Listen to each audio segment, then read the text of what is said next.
Créateur du ciel et de la terre, je crois en Jésus-Christ, son Fils unique, notre Seigneur, qui a été conçu du Saint-Esprit et qui est né de la Vierge Marie. Il a souffert sous Ponce Pilate, il a été crucifié, il est mort, il a été enseveli, il est descendu au séjour des morts, le troisième jour, il est ressuscité des morts, il est monté au ciel, il s'est assis à la droite de Dieu, le Père Tout-Puissant, et il viendra de là pour juger les vivants et les morts. Je crois au Saint-Esprit, je crois à la Sainte Église universelle, la communion des saints, la rémission des péchés, la résurrection du corps et la vie éternelle. Amen. Nous proclamons ensemble la loi de Dieu selon Exode chapitre 20, versets 1 à 17. Nous déclarons ensemble. Alors, Dieu prononça toutes ces paroles en disant: Je suis l'Éternel ton Dieu, qui t'ai fait sortir du pays d'Égypte, de la maison de servitude. Tu n'auras point d'autre Dieu devant ma face. Tu ne te feras point d'image taillée, ni de représentation quelconque des choses qui sont en haut dans les cieux, qui sont en bas sur la terre, et qui sont dans les eaux plus bas que la terre. Tu ne te prosterneras point devant elles, et tu ne les serviras point, car moi, l'Éternel, ton Dieu, je suis un Dieu jaloux, qui punit l'iniquité des pères sur les enfants, jusqu'à la 3e et à la 4e génération de ceux qui me haïssent, et qui fait miséricorde jusqu'à 1000 générations à ceux qui m'aiment et qui gardent mes commandements. Tu ne prendras point le nom de l'Éternel ton Dieu en vain, car l'Éternel ne laissera point impuni celui qui prendra son nom en vain. Souviens-toi du jour du repos pour le sanctifier. Tu travailleras 6 jours et tu feras tout ton ouvrage, mais le 7e jour est le jour du repos de l'Éternel ton Dieu. Tu ne feras aucun ouvrage, ni toi, ni ton fils, ni ta fille, ni ton serviteur, ni ta servante, ni ton bétail, ni l'étranger qui est dans tes portes, car en 6 jours, l'Éternel a fait les cieux, la terre et la mer, et tout ce qui est contenu, et il s'est reposé le 7e jour. C'est pourquoi l'Éternel a béni le jour du repos et l'a sanctifié. Honore ton père et ta mère, afin que tes jours se prolongent dans le pays que l'Éternel ton Dieu te donne. Tu ne tueras point, tu ne commettras point d'adultère, tu ne déroberas point, tu ne porteras point de faux témoignages contre ton prochain, tu ne convoiteras point la maison de ton prochain, tu ne convoiteras point la femme de ton prochain, ni son serviteur, ni sa servante, ni son bœuf, ni son âne, ni aucune chose qui appartienne à ton prochain. Amen. Veuillez saluer votre voisin à votre gauche, à votre droite. Saluez quelques personnes et vous pouvez ensuite bien vouloir vous asseoir.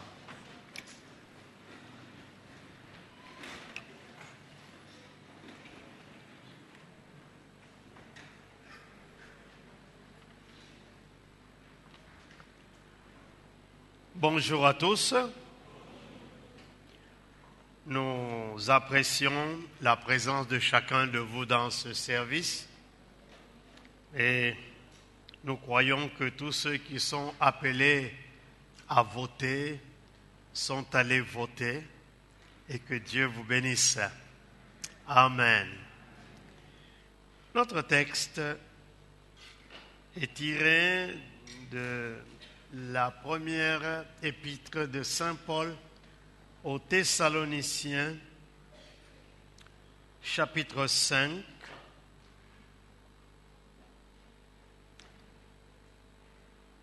« 1 Thessaloniciens, chapitre 5, versets 15 à 18, nous lisons ensemble. Prenez garde que personne ne rende à autrui le mal pour le mal, mais recherchez toujours le bien, soit entre vous, soit envers tous. Soyez toujours joyeux. Priez sans cesse. Rendez continuellement grâce. Rendez grâce en toutes choses, car c'est à votre égard la volonté de Dieu en Jésus-Christ. Amen. Ces dernières recommandations de Saint Paul à l'église de Thessalonique sont des recommandations importantes aussi pour nous.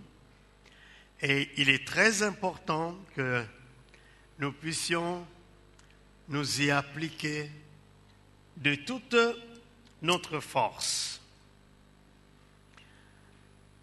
Dimanche passé, nous avons parlé sur le verset 17. Priez sans cesse. Et pendant la semaine, je suis tombé sur un article scientifique qui parle des bienfaits de la prière, mais aussi des bienfaits d'assister, même une fois par semaine, à un culte d'adoration, de célébration et de louange de Dieu, et d'écouter la parole de Dieu. Voici ce que cet article donne comme résultat, notamment de la prière. Une prière faite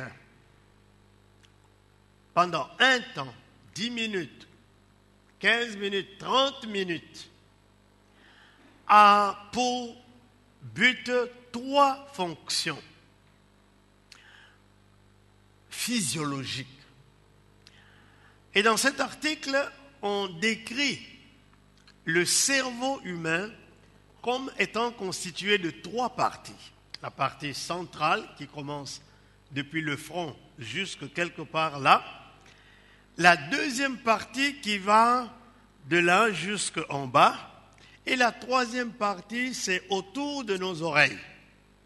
Il semble que la partie derrière, c'est la partie qui porte nos soucis, nos anxiétés, et même des mauvaises pensées telles que la vengeance, etc. La prière a pour but de libérer cette partie du cerveau des anxiétés, de tout esprit négatif et de créer des pensées positives dans le cerveau de quelqu'un. La partie centrale, par la prière, eh bien, c'est la partie qui garde notre mémoire. Selon ces résultats scientifiques, nous ne souffrirons pas de manque de mémoire, même dans la vieillesse, parce que la prière aura pour fonction de renouveler régulièrement notre mémoire. Et particulièrement pour celui qui applique ce principe, prier sans cesse. C'est-à-dire, prier avec, nous avons dit, 3 choses. Première chose, c'est prier avec fidélité, prier avec persévérance et prier avec... La troisième chose, c'était quoi? Pardon? Régularité. Régularité, fidélité et persévérance. Lorsque nous persévérons avec fidélité et régularité dans la prière, notre mémoire se libère. Alors, la dernière partie ici, vers les oreilles, il semble que c'est à partir de là que des crises se développent dans l'individu. Les AVC et d'autres crises, des maladies qui sont fatales pour un individu. La prière, à cause de quoi? À cause des anxiétés. Cette partie développe beaucoup d'anxiété, des peurs, des craintes. La prière libère cette partie des anxiétés, des peurs et des craintes. Ce n'est pas un prédicateur qui a écrit ça. Ce sont les scientifiques qui ont découvert les bienfaits de la prière. Et vous réaliserez que même en Afrique traditionnelle, les gens qui prient beaucoup, des pasteurs, ils meurent toujours très vieux parce que la prière les maintient dans cet état-là. Alors, je vous encourage à ne pas relâcher la vie de prière parce que ça nous amènera à des résultats formidables en dehors de tout ce qui est purement spirituel, comme l'entrée en contact avec le royaume de Dieu, les anges de Dieu et ce qui est céleste. Aujourd'hui, nous allons voir le verset 18 un petit peu en détail. Rendez grâce en toutes choses, car c'est à votre égard la volonté de Dieu en Jésus-Christ. Le mot rendre grâce signifie simplement remercier Dieu, être reconnaissant envers Dieu. En d'autres termes, louer le Seigneur. Un commentateur disait ceci: ce commandement est difficile à pratiquer. Pourquoi? Parce qu'il dit en toutes choses, c'est-à-dire pour chaque chose qui nous arrive. Au lieu d'avoir une réaction négative générée par les plaintes, les lamentations, quelle doit être notre réponse? Dire merci à Dieu pour ce qui m'arrive. Il dit c'est un commandement difficile.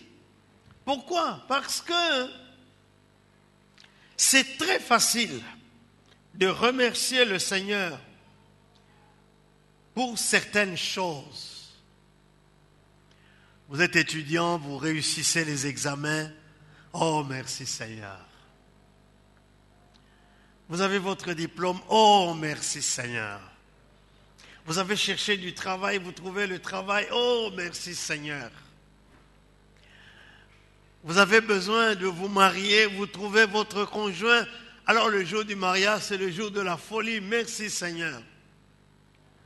Mais si cela n'arrive pas, que vous n'arrivez pas à terminer vos études, que vous n'arrivez pas à trouver un travail, que vous n'arrivez pas à vous marier.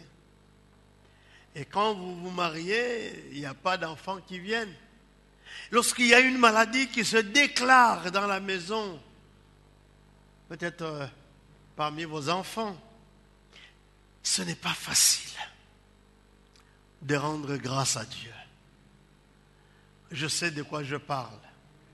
Lorsque j'ai arrêté mes études à l'université de Dakar au Sénégal, que je n'ai pas pu avoir mon diplôme, après 4 ans d'université, que je devais rentrer dans mon pays pour attendre de mourir, ce n'était pas facile. J'ai vu l'aumônier de l'université de Kinshasa quand je suis revenu du Sénégal. Je lui dis quel témoignage je vais rendre à Dieu. Un témoignage d'échec. Il m'a dit non. Dieu n'a pas besoin de tes réussites. Dieu a besoin de ton cœur. Examine l'état de ton cœur. C'est ça qui doit rendre témoignage à Dieu.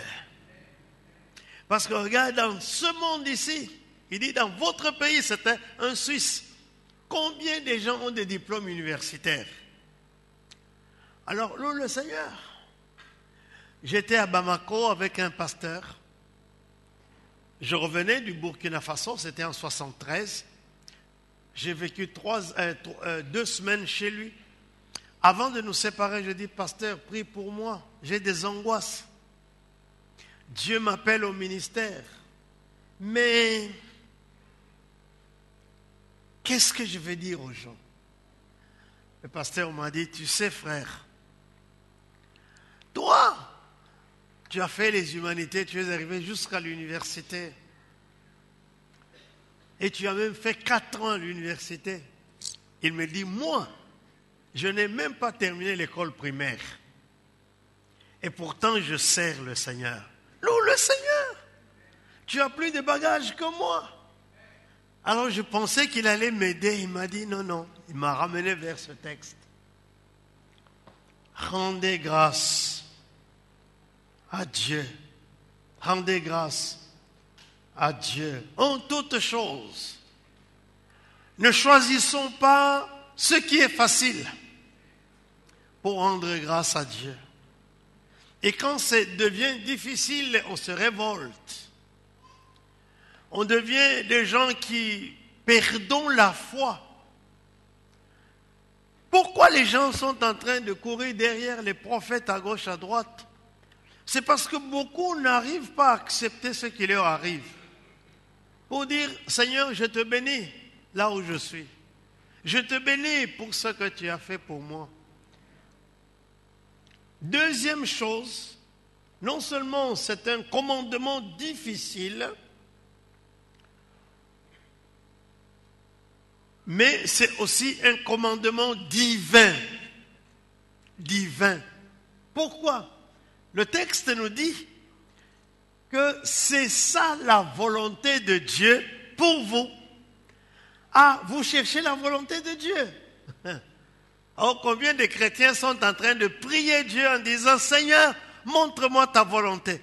Des filles ne cherchent la volonté de Dieu que quand il y a un gars qui vient chercher à les épouser. Alors là, elles cherchent la volonté de Dieu. Des garçons cherchent la volonté de Dieu seulement quand il est en face d'une fille. Non, non. Quand tu es en face d'une fille et qu'elle te refuse, monsieur, mon frère, cher ami, c'est ça la volonté de Dieu pour toi. Ouais. Tu échoues tes études. Mais c'est ça la volonté de Dieu. Ah, ça c'est quelle théologie? Eh bien, c'est ce que la Bible nous enseigne. Il dit, rendez grâce en toutes choses, car c'est à votre égard la volonté de Dieu en Jésus-Christ. Pas facile, dur, mais c'est ça la volonté de Dieu. Je me suis dit toujours, si je n'étais pas tombé malade quand j'étais étudiant au Sénégal, est-ce que j'allais avoir un ministère à Bruxelles? Non. J'allais retourner dans mon pays pour être un professeur de chimie et de physique. La suite, personne ne connaît. Mais ma maladie était la volonté de Dieu pour ma vie. Je suis revenu au Congo, comme m'avaient dit les médecins, pour mourir. C'était la volonté de Dieu. Je me suis précipité pour me marier. Parce que les médecins m'avaient dit, tu dois faire 1 ou 2 enfants parce que tu vas mourir. Mais bon, j'ai fini par avoir 6 enfants qui sont avec moi ici. Maintenant, j'ai des petits-enfants. Donc, c'était la volonté de Dieu pour moi. Alléluia. Mais c'était difficile pour moi de dire merci au Seigneur. Tu es bon, Seigneur. Parce que les gens regardent plus à nos succès, à nos prouesses qu'à nos échecs. Les enfants que tu attends ne viennent pas. Ce n'est pas grave. Un jour, un ami à moi avait perdu son père.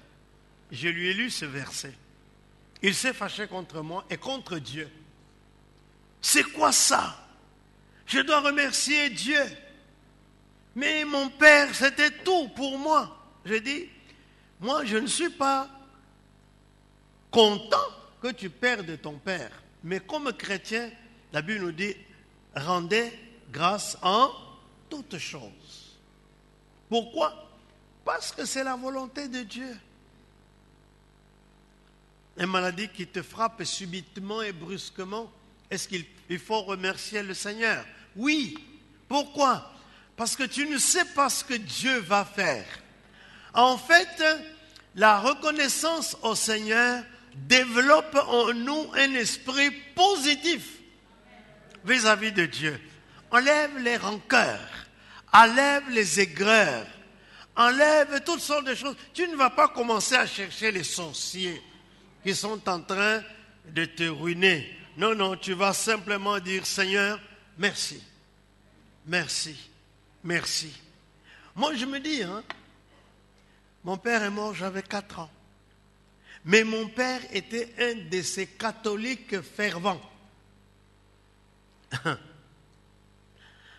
Je me rappelle de quelque chose que je me rappelle de lui. Il appelait les protestants en Swahili ou à Fitini ou à Dini les ennemis de la foi. Parce qu'il n'existe qu'une foi. C'est la foi catholique, sainte et universelle. Donc quand tu es protestant, tu es ennemi de cette foi-là. S'il était vivant, il allait apprendre que son fils est devenu pasteur protestant. Mais ça allait être des dégâts. D'ailleurs, je n'allais même pas devenir protestant. Vous savez comment je suis devenu protestant? Par les guerres de 1960. J'ai quitté la zone où il y avait les catholiques, là où nous évoluions avec mon père, pour aller dans une zone où il n'y a que les protestants. Et là, je me suis inscrit à l'école parce que je n'allais pas chômer. Quand maintenant j'ai avancé avec les protestants, celui que mon père qui avait remplacé mon père, quand je suis revenu, je lui dis, je retourne chez les catholiques, il me dit, non, non, non, non, mon fils. Ah, c'est mon tuteur. Il dit, chez les protestants, ça t'a bien réussi. Reste là-bas. Et c'est comme ça que petit à petit, je suis devenu protestant. Rendons grâce en toutes choses. Pourquoi? Parce que c'est cela la volonté de Dieu. Vous qui cherchez de connaître la volonté de Dieu dans votre vie, rends grâce en Dieu. Ouais? Alléluia. Tu as fait un voyage d'affaires. Le voyage n'a pas réussi. Tes marchandises ne marchent pas. Bon, il faut faire les démarches. Mais nous devons apprendre à rendre grâce à Dieu. Alléluia. Dans l'Épître aux Éphésiens, chapitre 5, verset 20. Éphésiens, chapitre 5, verset 20. nous lisons ceci. Rendez continuellement grâce pour toutes choses à Dieu le Père, au nom de notre Seigneur Jésus-Christ, vous soumettant les uns aux autres dans la crainte de Christ. C'est à partir de là qu'on dit « Femmes, soyez soumises à vos maris ». Ce n'est pas parce que quelque chose de mal m'arrive que je me rébelle. Madame, qu'est-ce qui t'est arrivé dans la vie? Tu as perdu un être cher. Tu as perdu un parent. Un membre de la famille influent. Oui, c'est vrai, il y a un temps de faire le deuil. Mais il faut te redresser pour dire merci Seigneur, je rends grâce à Dieu pour ce qui m'est arrivé. Seigneur, touche mon cœur. Seigneur, console mon cœur. Seigneur, agis en moi. Rendez grâce pour toutes choses à Dieu le Père. Ce n'est pas facile. Pas facile.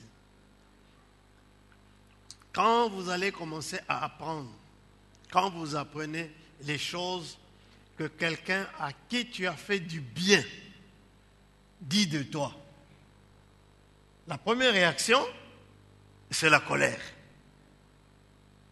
La deuxième réaction, c'est de prononcer des paroles de méchanceté. La troisième réaction, c'est de dire « je ne ferai jamais du bien à qui que ce soit ». N'est-ce pas? Mais le texte de la parole nous dit « nous apprenons que tel qui a joui de notre bienfait a parlé mal de nous ». Qu'est-ce que nous devons faire?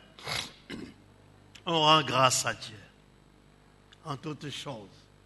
Nous disons merci Seigneur parce que cette personne nous a fait du bien. Écoutez, vous avez fait venir votre petite sœur, votre petit frère ou quelqu'un de votre famille ici en Belgique. Et puis, il a été mal influencé par les gens. Vous allez faire quoi? Le maudire? Vous allez dire quoi? Je ne lui parlerai plus jamais. Non, ça ce n'est pas notre attitude d'enfant de Dieu. Nous devons rendre grâce et continuer une relation, bien sûr, avec beaucoup de prudence. Mais nous n'allons pas en faire un ennemi parce que nous avons remercié le Seigneur. Rendez continuellement grâce. Et il y a le mot ici chez les Éphésiens, continuellement. Ce n'est pas seulement pour une chose.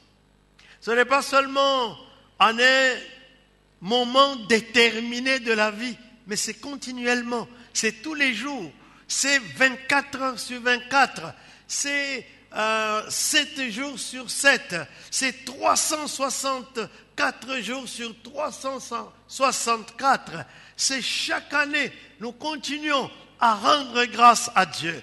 C'est à partir de là qu'on découvre des chrétiens matures.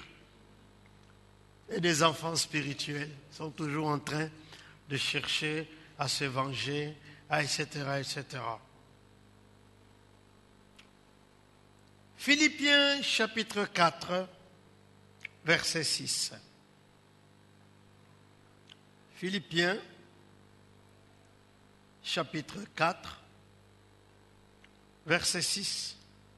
Voyez, l'apôtre Paul a reçu le mandat de Dieu d'enseigner aux païens.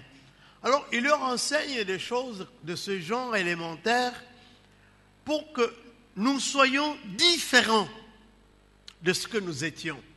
Dieu nous a arrachés du paganisme et nous a accrochés à la branche, à l'olivier vivant, Abraham, par Jésus-Christ. Il y a des choses qui doivent changer dans notre mental. Philippiens 4,6, ne vous inquiétez de rien, mais en toutes choses, faites connaître vos besoins à Dieu par des prières et des supplications avec des actions de grâce.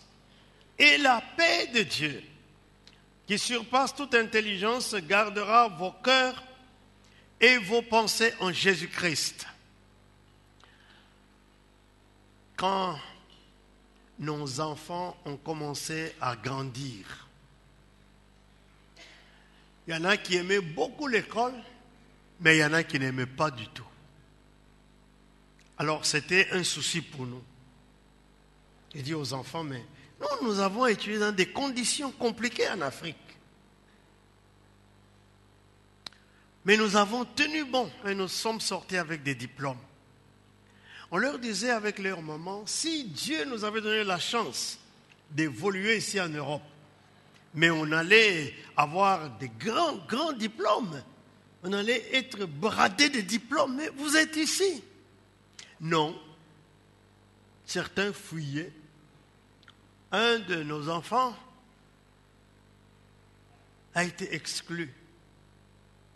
On lui demande, qu'est-ce qui s'est passé? Il dit, non, moi j'entrais à l'examen, j'écrivais juste mon nom et je sortais.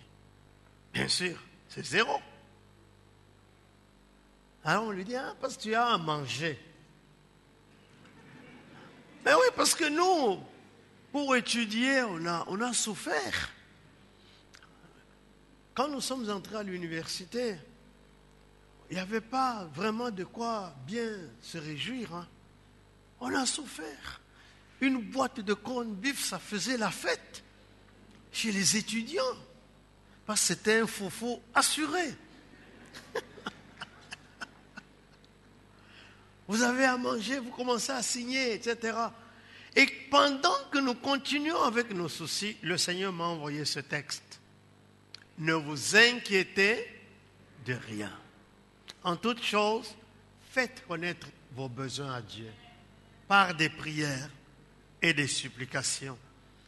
Je me rappelle, ma femme a commencé à faire irruption dans les chambres de nos enfants quand ils ne sont pas là. Commencer à prendre leurs habits, commencer à prier sur ces habits.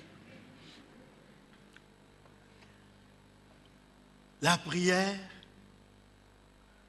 à Dieu. Et vous savez, ils ont tous eu des diplômes. Et nous en bénissons le Seigneur.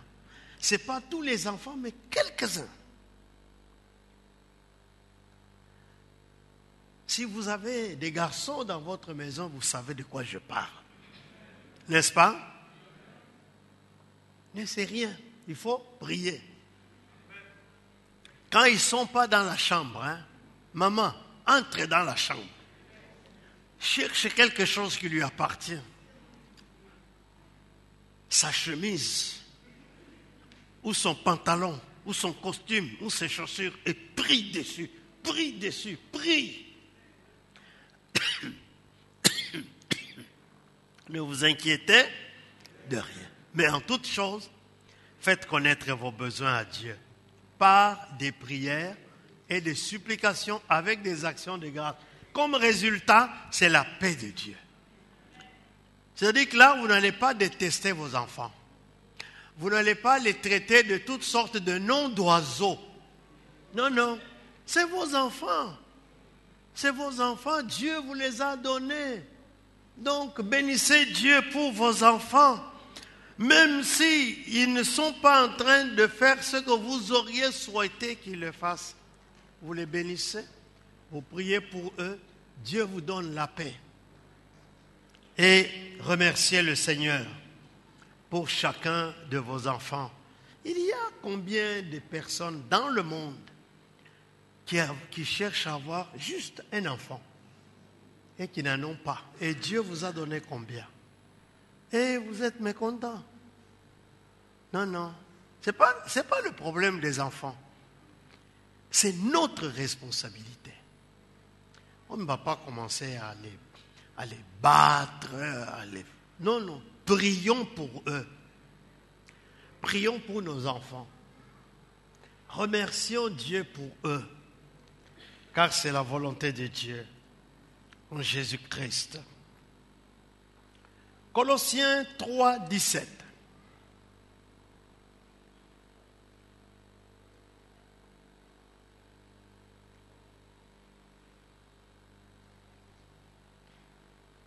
Colossiens 3, 17. Et quoi que vous fassiez, en parole ou en œuvre, faites tout au nom du Seigneur Jésus, en rendant par lui des actions de grâce à Dieu. C'est-à-dire, ne vous plaignez pas que votre travail est trop dur.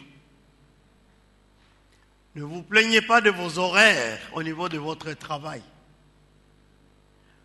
Ne vous plaignez pas que votre chef vous donne toujours de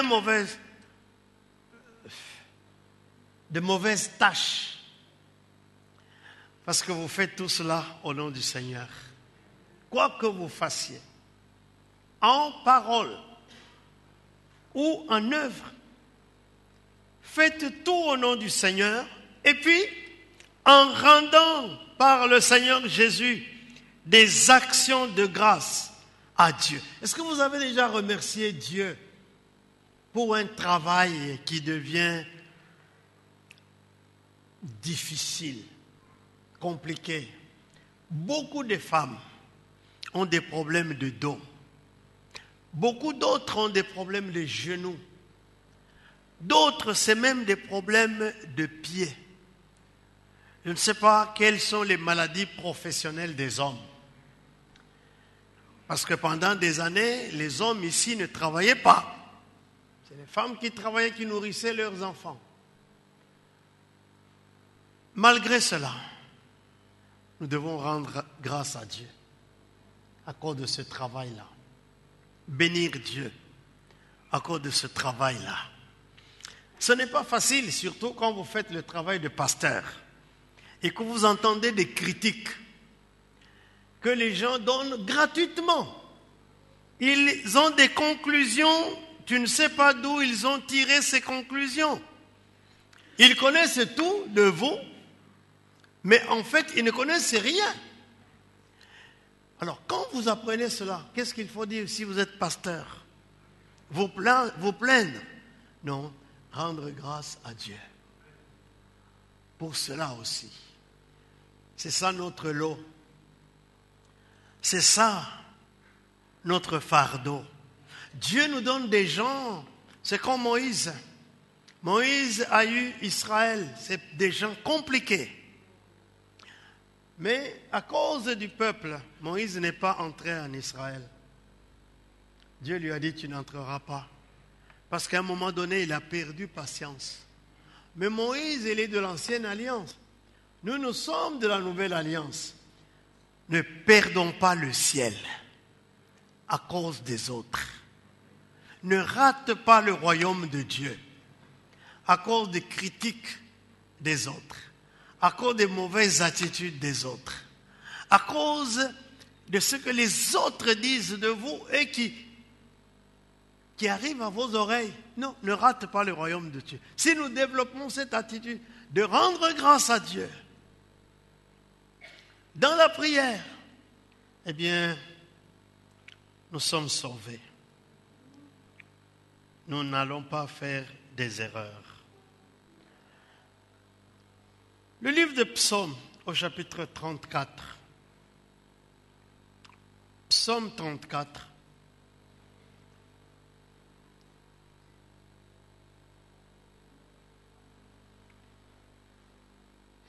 Verset 1.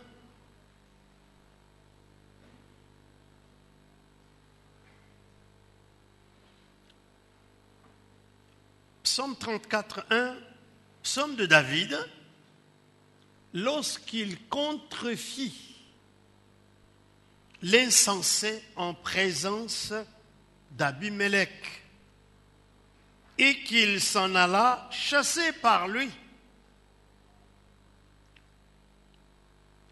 Voici ce qu'il dit.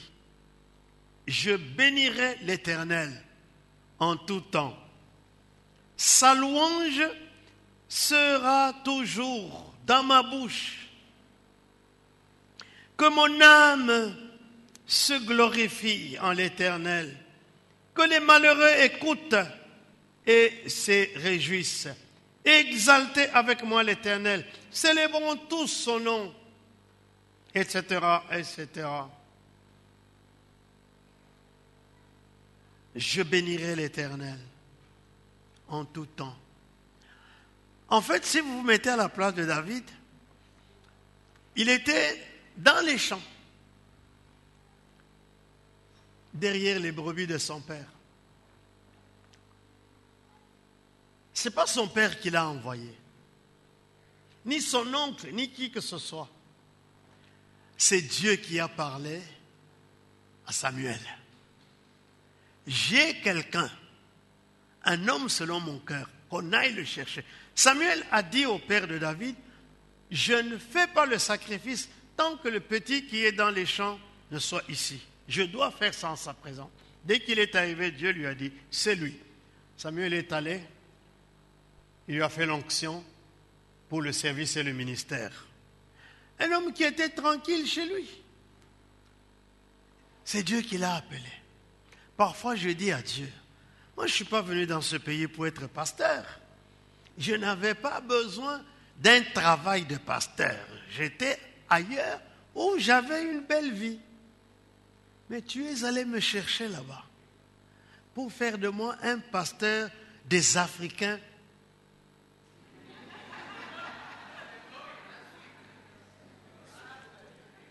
Vous voulez que je vous dise tout? Pauvres et qui ne veulent pas changer d'attitude. Je dis, je n'étais pas là. J'étais dans des réunions avec les gens riches de ce monde. Mais tu m'as dit non, tu quittes tout ça, tu viens gérer les Africains. Qu'est-ce que ces Africains ne me font pas voir? Quelle misère! David, Dieu l'a appelé et les Philistins l'ont attrapé. Il s'enfuyait devant Saül, pour rien, il n'a rien fait. Alors, on a dit à Abimelech, ce monsieur-là, il est dangereux. Alors, il a commencé à faire les sensés. Il a laissé comment on appelle ça? Là, il a commencé à baver sur sa barbe. Alors Abimelech a dit, on a suffisamment de fous et des idiots dans ce pays. Et vous m'amenez un juif fou et idiot. Et il a chassé. Il est parti. Mais vous voyez quelle attitude, il ne s'est pas plaint devant le Seigneur. Il y a des gens qui disent, quand j'étais dans le monde, je pouvais gagner l'argent. Depuis que je me suis converti, toutes mes sources de revenus ont disparu. Mais tant mieux, parce que les sources qui ont disparu, c'est des sources impures. Maintenant, Dieu te donne de vraies sources où il y a sa bénédiction. David, malgré cela, il dit, je bénirai l'Éternel en tout temps. Sa louange sera toujours dans ma bouche. Est-ce que tu peux bénir le Seigneur en tout temps? C'est-à-dire dans les bons comme dans les mauvais jours. Quand les gens parlent de toi en bien ou quand les gens parlent de toi en mal. Quand tu reçois un bon témoignage ou quand tu reçois un mauvais témoignage, qu'est-ce que tu vas faire? Bénir le Seigneur. Oh, merci Seigneur. Au verset 5, il dit, quand on tourne vers Dieu les regards, on est rayonnant de joie et le visage ne se couvre pas de honte. Verset suivant, quand tes malheureux crient, l'Éternel entend et il le sauve de toutes ses détresses. Et c'est dans ce texte qu'il y a le verset qui suit, l'ange de l'Éternel campe autour de ceux qui le craignent et les arrache au danger. Voyez, parfois nous citons ce verset mal à propos. L'ange de l'Éternel, selon ce texte, selon le contexte de ce texte, ne campe pas autour de ceux qui sont toujours en train de pleurer, de se lamenter, de crier. Parce qu'il chasse la présence spirituelle de Dieu. Mais quand nous sommes en train de bénir le Seigneur, quand tout ne marche pas, même si rien ne marche dans ta vie, tu dois être assuré que l'ange de l'Éternel campe autour de toi pour t'arracher de tout danger. Donc, il est très important pour nous de rendre grâce à Dieu en toutes choses, parce que c'est cela, la volonté de Dieu pour nous en Jésus-Christ. Hébreux chapitre 13, verset 15. Hébreux 13, verset 15.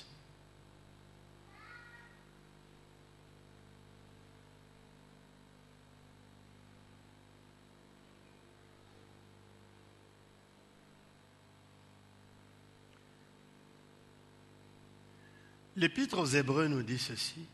Par lui, c'est-à-dire par Jésus-Christ, offrons sans cesse à Dieu un sacrifice de louange, c'est-à-dire le fruit de lèvres qui confesse son nom.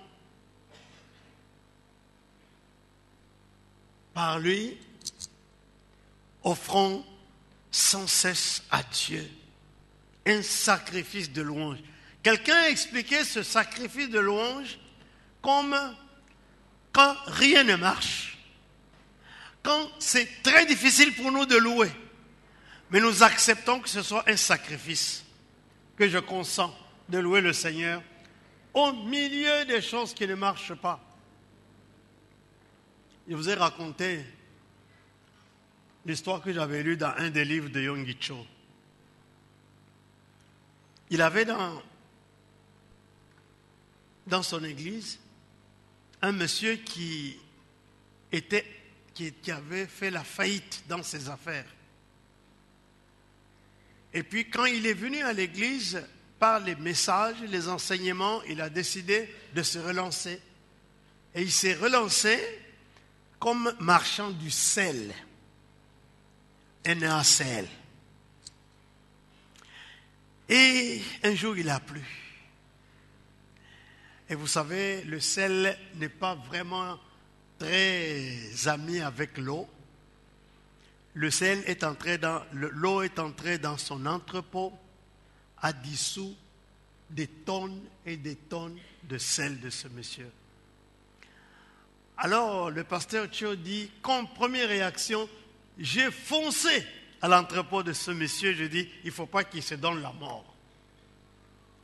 Il dit, je suis arrivé dans l'entrepôt, j'ai trouvé l'entrepôt vide parce que le sel était entassé, pas de sel, mais juste l'homme seul, les mains en l'air, louant et glorifiant Dieu. C'est extraordinaire. Quelle perte il a subie. Mais ça, c'est un sacrifice de louange. Parce qu'il sait ce qu'il a perdu. Et le pasteur Cho dit, quelque temps après, Dieu lui a donné la sagesse de commencer un autre business. Il est multimillionnaire. Sacrifice de louange. On loue pas Dieu parce que tout va bien. On loue pas Dieu parce que notre cœur tout le temps doit nous pousser à la louange. Non. On loue Dieu même quand notre cœur ne nous pousse pas à la louange et nous disons, ça c'est un sacrifice de louange que nous rendons à Dieu. Offrons sans cesse à Dieu un sacrifice de louange. Tu te réveilles le matin, comme cela arrive souvent en Belgique, sans raison. Tu n'as pas la joie.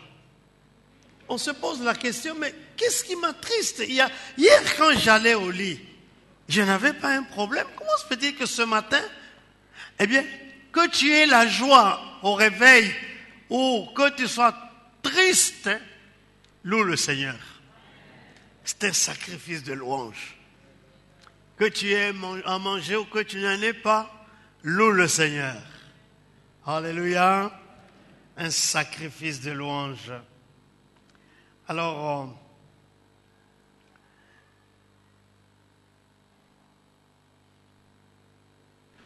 Romains 8, 28. Oh, c'est un verset que nous connaissons, que nous aurons difficile à terminer. J'ai eu difficile à comprendre ce verset. Romains 8, 28. Nous savons, du reste, que toute chose concourt au bien de ceux qui aiment Dieu, de ceux qui sont appelés selon son dessein. Le verset 20 nous explique pourquoi toute chose concourt à ton bien. Car ceux qu'il a connus d'avance,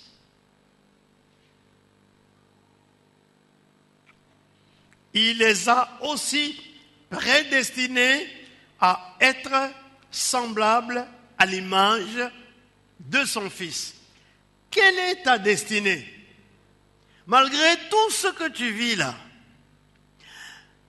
c'est que tu puisses ressembler à son Fils. Prédestiné à l'image de son Fils. Quelle est l'image de son Fils? Le Fils de Dieu aujourd'hui est quelqu'un d'exalté. Philippiens chapitre 2, verset 5 et les suivants, il dit « Ayez en vous les sentiments qui étaient en Jésus-Christ, lequel, existant sous forme de Dieu, n'a pas regardé comme une proie à arracher d'être semblable à Dieu, mais il s'est rendu comme un simple serviteur, se rendant obéissant, ou bien un simple homme, se rendant obéissant jusqu'à la mort et jusqu'à la mort de la croix. » Le verset qui suit dit « C'est pourquoi Dieu l'a souverainement élevé et il lui a donné un nom au-dessus de tout nom, afin qu'au nom de Jésus-Christ, tout genou fléchisse dans les cieux, sur la terre et sous la terre, et que toute langue confesse que Jésus-Christ est Seigneur, à la gloire de Dieu le Père. C'est pourquoi dans les 7 déclarations, nous disons « Je t'exalte, Seigneur ». C'est la deuxième déclaration. C'est-à-dire, je te considère à la place que Dieu t'a placée, au-dessus de toute chose, au-dessus de tout nom, pour que tout genou fléchisse devant toi. Je t'exalte. Alors, il dit que ceux qu'il a connus d'avance, il les a prédestinés à être semblables à l'image de son Fils.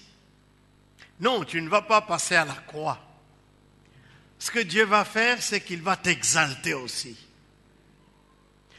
T'élever à une place que personne ne peut te faire descendre. Faire de toi un homme important, une femme importante. Faire que les gens puissent avoir référence de ton nom et de toi dans les lieux célestes, mais aussi sur la terre et sous la terre. Ça veut dire que même ceux qui sont déjà morts, parce que sous la terre, c'est ceux qui sont enterrés, ils puissent parler aussi de toi. Tu n'as pas besoin d'aller adorer tes grands-pères. Tu n'as pas besoin d'aller pour faire les oloabakish, donc la poule qu'on sacrifiait aux ancêtres. Non, non, parce que eux aussi, ils vont élever ton nom. Oui, dans les cieux, sur la terre et sous la terre. Que toute langue confesse que Jésus-Christ est Seigneur. C'est ça, être l'image de Jésus. C'est pourquoi il dit, toute chose concourt au bien de ceux qui aiment Dieu. Car ceux qu'il a connus d'avance, il les a prédestinés à être semblables à l'image de son Fils. Tu es prédestiné. Ta destination, c'est d'être comme Jésus. Maintenant, pas quand il est né à Bethléem, pas quand il était crucifié à Golgotha, pas quand il est ressuscité, mais quand il est élevé et qu'il est allé dans les lieux célestes. dans les Actes des Apôtres, au chapitre 2, quand Pierre explique aux Juifs la Pentecôte, il parle de Jésus. Il dit, élevé à la droite de Dieu. Il a reçu de Dieu le Saint-Esprit et il nous l'a envoyé, comme vous pouvez le voir et l'entendre. Élevé à la droite de Dieu. Étienne, avant de mourir, il dit, je vois le ciel ouvert et le Seigneur Jésus debout à la droite de Dieu. Certains disent, c'est pour accueillir Étienne qui arrive, debout à la droite de Dieu. Tu es semblable à cette image-là, de ce Jésus exalté. Oui, c'est vrai, physiquement, nous ne sommes pas exaltés, mais spirituellement, nous sommes exaltés. C'est pourquoi un serviteur de Dieu disait, quand je marche dans la ville, il y a les démons, quand ils me voient, ils doivent se sauver. Moi, je ne sais pas qui a dit aux chrétiens que nous devons trembler devant les démons. Jésus, quand il arrivait, les démons, il était encore dans le corps physique. Les démons le voyaient et fuyaient. Ou bien commençaient à crier, qu'y a-t-il entre toi et moi? Et nous, toi le fils de David. C'est la même chose avec toi. Tu es exalté à l'image du Fils de Dieu. Alors, ne pleure pas trop de ce qui t'arrive. Tu vas descendre ton image. Tu vas baisser ton image. Tu as une image formidable que Dieu te donne. Alléluia.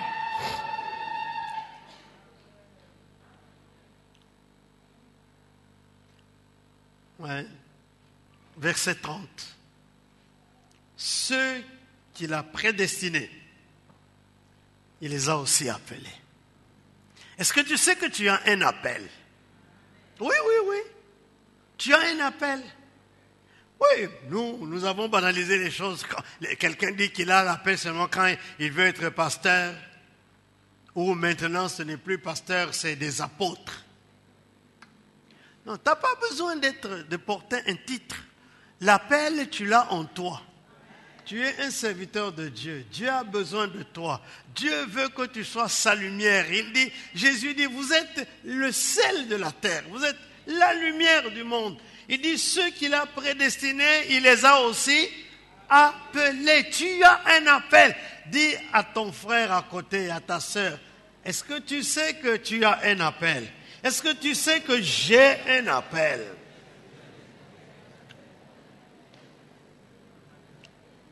Verset 30.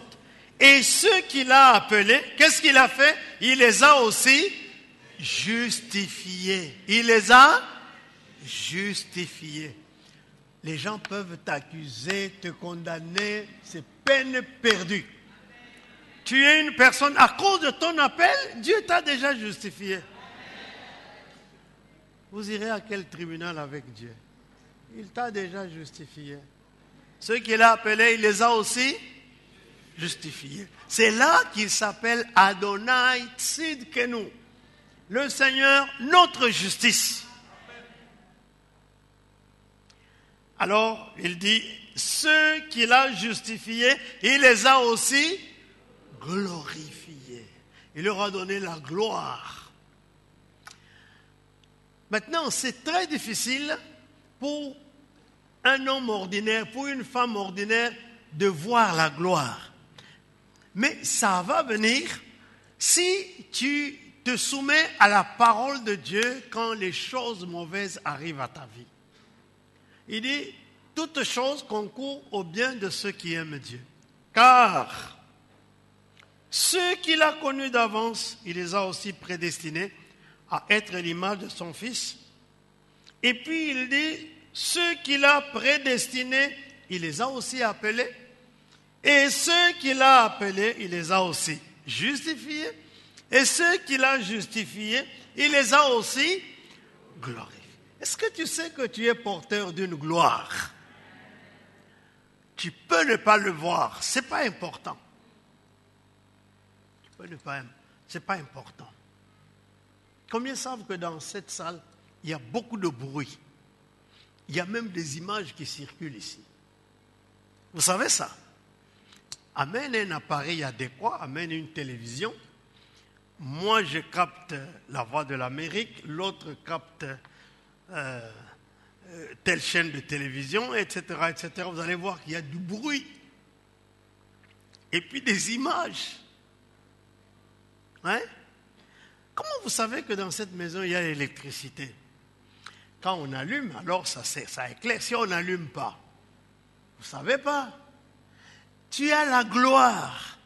Mais il faut qu'on touche à l'interrupteur qui va faire éclater ta gloire.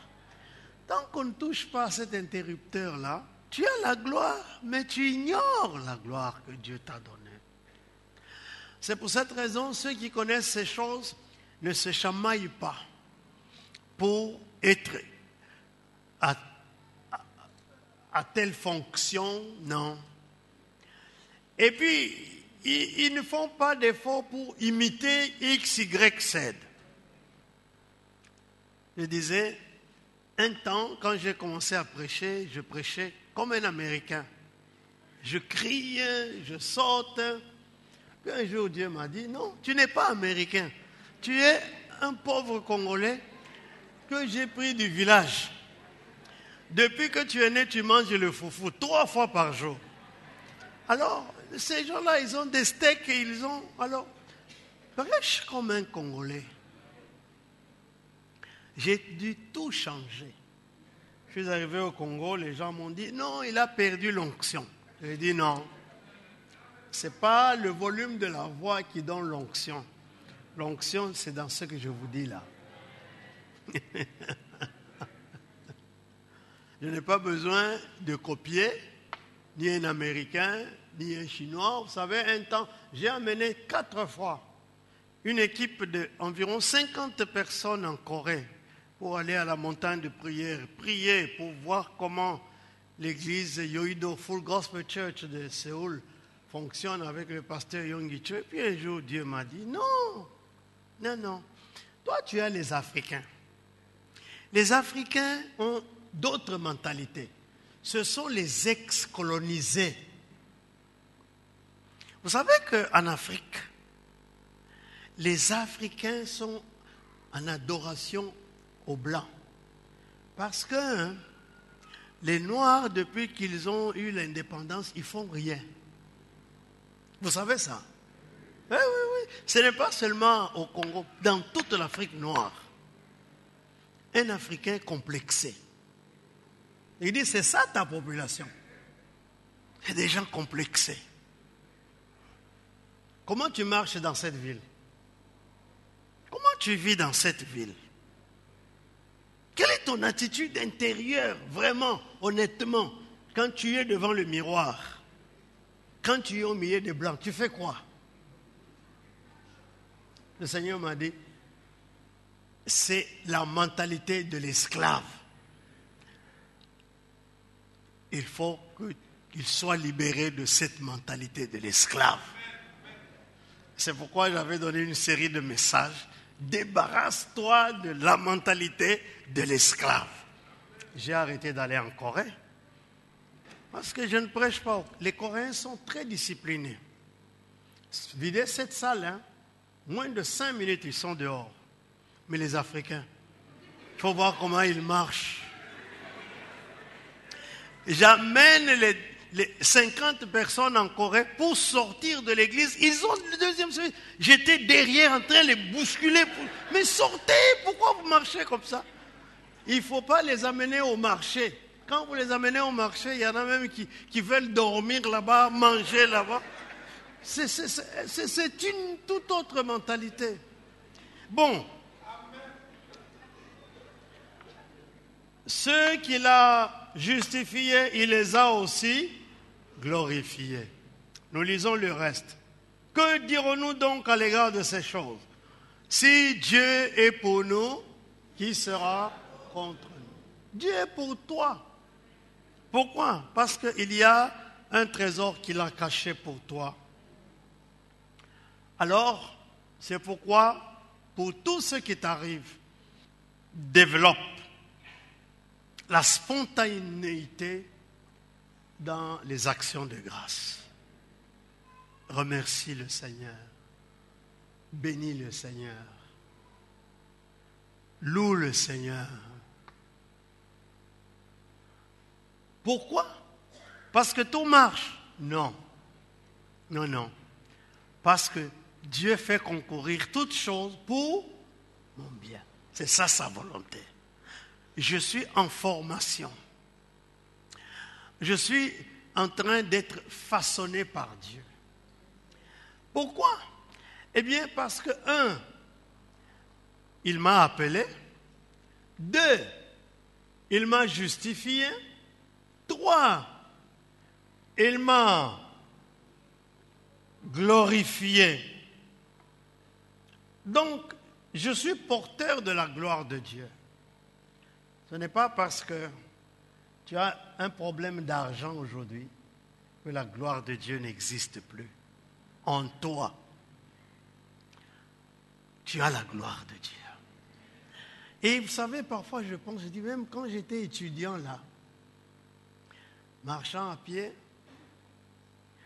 se disputant 3 morceaux de sardines avec 5 autres étudiants, vous savez que parfois il y avait des malabars, les étudiants chrétiens de notre église. Dès que ma femme met le foufou par terre, ils commencent à entrer. Ah, bon appétit, merci, bon appétit, merci, bon appétit. On dit, venez faire comme nous. Ils viennent dans 3 secondes, c'est parti. Nous restons affamés. La prochaine fois, nous faisons la même chose. Mais aujourd'hui, on jette parfois la nourriture. Mais qu'est-ce que ça veut dire? Est-ce qu'on n'avait pas la gloire en ce moment-là? On avait la gloire. Même si tu es sans emploi, tu as la gloire de Dieu. L'essentiel, c'est que tu es Dieu en toi. Que Dieu bénisse sa parole. Amen.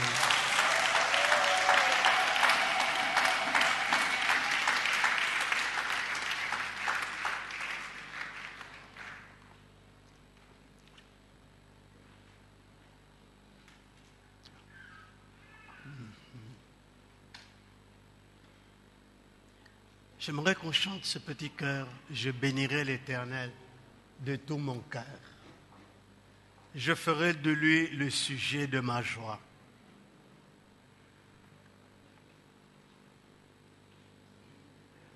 Est-ce que mes amis derrière connaissent ce chant-là? Non, hein? Ouais, toi tu connais. Toi tu connais. Vous voyez, les nouveaux chrétiens qui sont convertis dans ce qu'on appelle le réveil, ils ne connaissent pas les chants qui ont fait la force du christianisme. Alors, on va se lever, on va chanter ce chœur. Je louerai l'Éternel de tout mon cœur. Je raconterai toutes ses merveilles. Je chanterai son nom. Je louerai l'Éternel de tout mon cœur. Je ferai de toi le sujet de ma joie. Alléluia.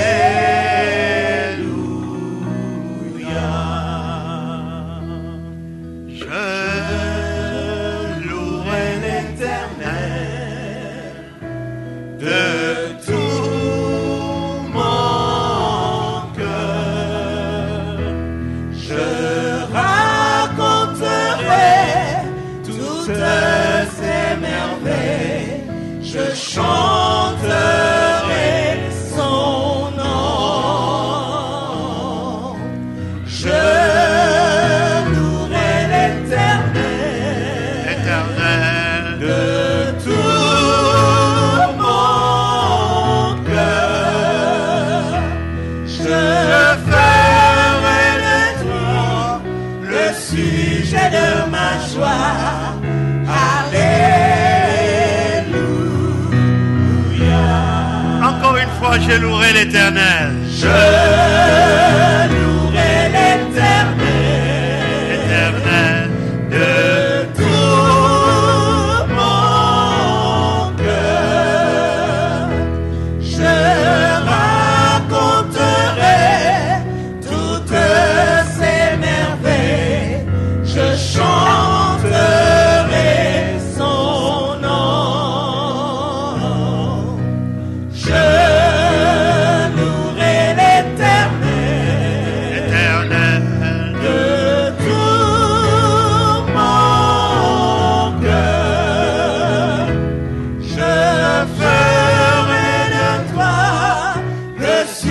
sujet de ma joie. Alléluia.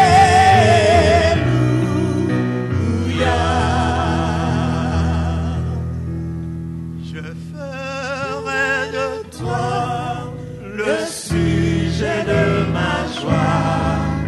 Alléluia.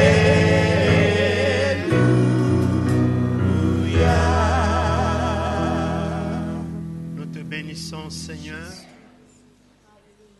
parce que tu connais les projets que tu as formés pour nous. C'est des projets de paix et non de malheur. Tu veux nous donner un avenir et de l'espérance. C'est pourquoi, en toutes choses, nous te rendons grâce. C'est pourquoi nous pouvons dire que toutes choses concourent à notre bien. Parce que tu nous as appelés, justifiés, glorifiés. Parce que tu es ce Dieu merveilleux qui veut notre bonheur.